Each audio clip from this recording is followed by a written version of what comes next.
My name is Kerry Martin, and I am bipolar. And in 2013, spent 2 months in my parents' guest bedroom looking at a bookcase. I could not get out of bed.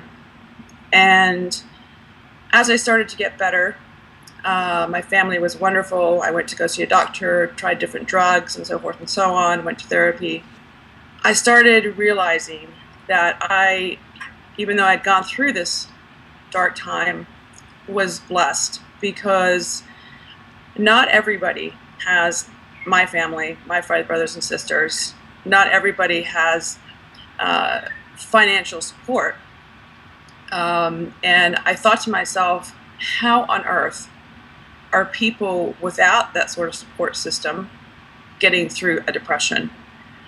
And the reality is they're not. Every 43 seconds, someone in this country takes their own life. And every 43 seconds, someone is left wondering why, what happened. As someone who's tried to take my own life 3 times, I can answer that question for you, because I'm still here. You basically lose hope. You have no hope. I thought to myself, this is unacceptable, and I wanted to do something about it. I wanted to give people back hope. So I started a nonprofit in September of 2013 called Hope Exchange. Hope Exchange Uptown Community Timebank, that is, the mission is to restore hope and to bring back that whole concept about helping thy neighbor. You know, the thing I really like about a time bank is the concept is so incredibly simple. You give an hour of your time and you get 1 hour time credit. That credit can then be used to take out an hour of somebody else's time. You know, there are time banks, successful time banks already running all over the world. The European Union did an extensive study, and one of their key things they are looking at is it really helping people get back to work. And what they found was the following. Time banks reach people who volunteer programs never reach. They get them out of their house and they empower them. You know, back when I was living with my parents and coming out of this profound depression, which lasted about 6 months, and obviously knocked me on my feet for that amount of time, off my feet I should say, I realized as I was coming out I needed to get back to work. You know, financially it's a huge problem if you can't work for 6 months. So it was unimaginable to me to imagine myself, after sitting around for 6 months, to be at an office, like actually talking to people and working and being functional again. I couldn't make that connection. Like, I didn't see that as a bridge I could walk over. But I had to. I had no choice. I kind of started slowly working with my resume, but imagine writing a resume when you've got absolutely no self-esteem. And, you know, when you're coming out of depression and you apply for jobs and you get these rejection letters, it makes it really, really hard to get back on your feet again. So what would have been so wonderful for me if there had been some sort of intermediate step. So when I was crossing the bridge, I could have stopped at a point and said, I prefer to stay at home right now. I prefer to be sheltered. I'm not ready for the real world. But I build websites.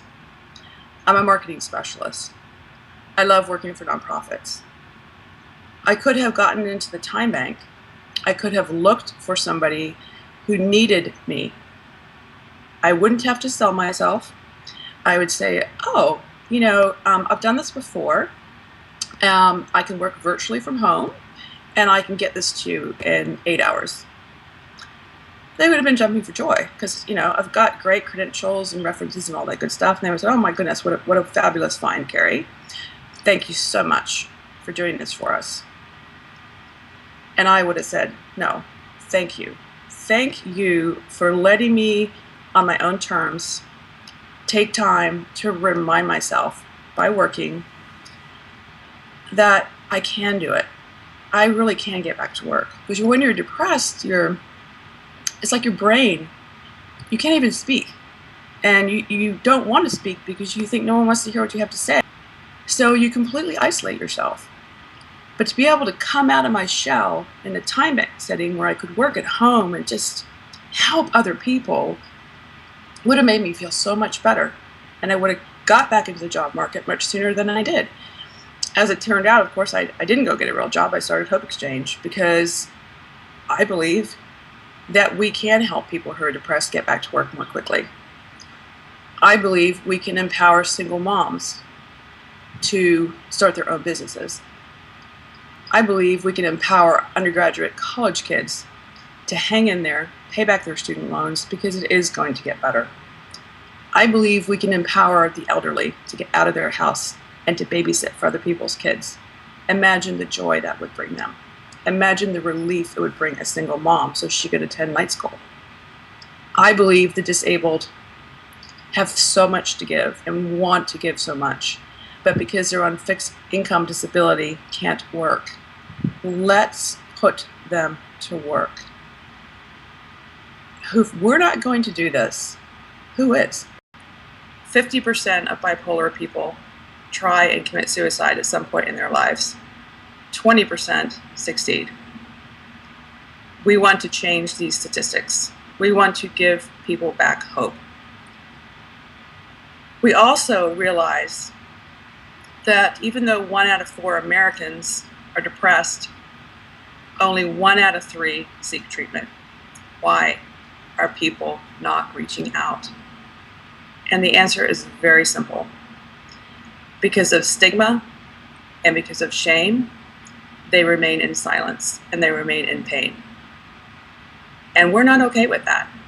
We have got to break down the wall of stigma, take away the shame, and allow people to speak freely about what's going on with them.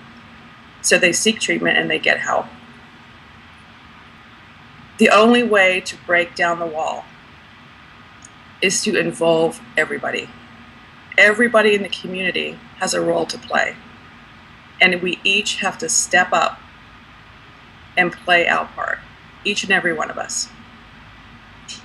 And through that, we will break down the wall, brick by brick, over time. More people will seek treatment. More people will get help.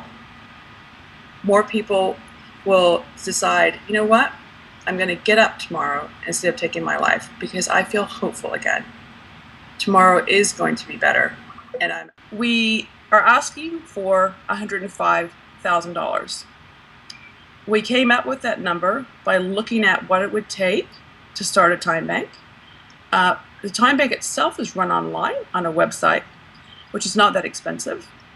But you also need a drop-in center, so you need to lease a building so people who don't have a computer or maybe just want to swing by and have a cup of tea can come in and sit down, and you can have computer stations there and they can go in and set themselves up and do offers and exchanges and so forth. We can hold orientations there so we can teach people about the time bank. We can hold potlucks there so we can have neighbors interact with neighbors so that if you know somebody, you're more likely to trade them because you trust them already. And so that's one big thing. The other big piece of the budget is going towards a paid time bank administrator.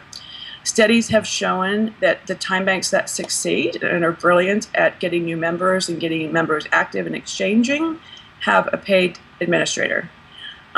Who facilitates things and kind of runs the back end. There's a lot of back end kind of stuff when you have the software set up that needs to be attended to. So the other chunk of the money would go for that person's salary for a year.